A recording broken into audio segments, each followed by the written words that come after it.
El periódico L'Humanité, el periódico comunista de Francia, pertenecía a un masón y decidió seguir siendo masón y vendió el periódico que era inicialmente el de Jean Jaurès, ¿no?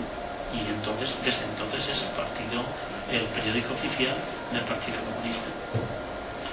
Bueno, esto simplemente era para decir que a veces en estos contubernios judeomasónicos comunistas nos encontramos con algunas cuestiones un tanto extrañas que dentro del país tienen una cara y fuera del país tienen otra.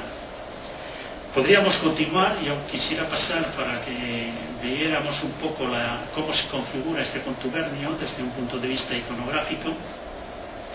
Quizá concluir con unas palabras de Karl Popper, Conjeturas y refutación, que dice que la teoría de la conspiración es una perspectiva según la cual todo lo que se sucede, lo que se produce en la sociedad, especialmente las cosas malas, las cosas que disgustan, como las guerras, el paro, la miseria, los magnicidios, la penuria, es resultado del designio de ciertos individuos o grupos poderosos.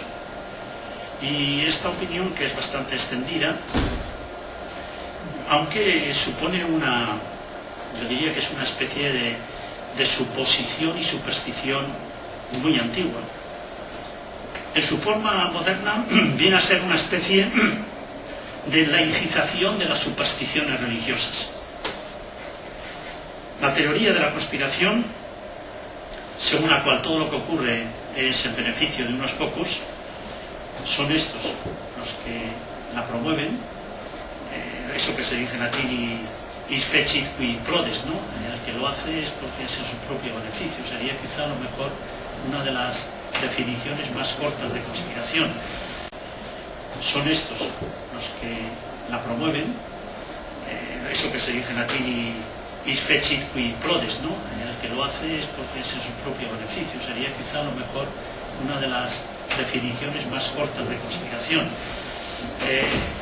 Lo de contubernio es mucho más complicado, ¿no? Porque claro, contubernio en realidad es, en su origen primitivo, es matrimonio entre esclavos o entre un libre y un esclavo. Eso es el contubernio. Lo que pasa es que luego va derivando y contubernio se identifica con complot y se identifica con conspiración. Eso sería otro terreno. Vamos a volver a los protocolos de los sabios de Sion para que veamos un poco como les decía que era un plagio de un libro. ¿Quieren acabar?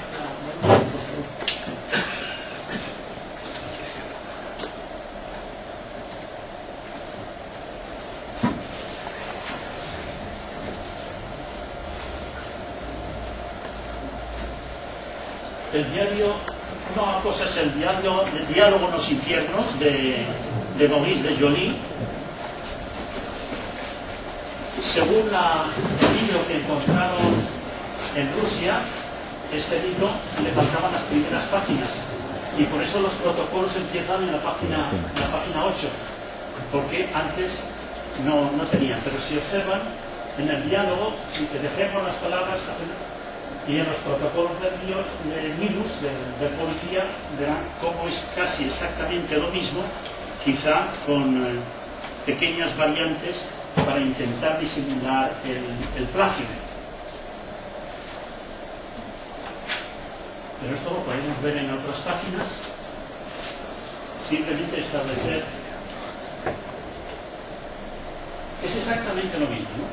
Es decir, que en 1905 se publica un libro de 1864.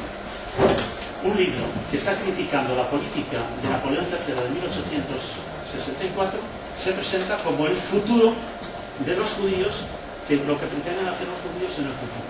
Es decir, es una versión que esto lo descubrió Times en 1921, desde entonces es así conocido, pero estos protocolos se siguen publicando. Se siguen publicando creyendo que esto es cierto, y no solamente se siguen publicando, sino que en alguno de los libros, un libro publicado en España en los años 80, Casanova, pues se llega a decir que ya en los protocolos de los sabios de Sion estaba inscrita la maldita Constitución española de 1978. Es que si no lo lees no te lo puedes creer. Pero es que son no sé, que cuando lo de conspiranoia y paranoia es un término creo que bastante acertado para comprender un poco a dónde se puede llegar. Les voy a poner la portada de la primera versión del libro de Nilus, que se presenta como un diálogo del anticristo, 1905, aunque esta ya es una versión de 1912.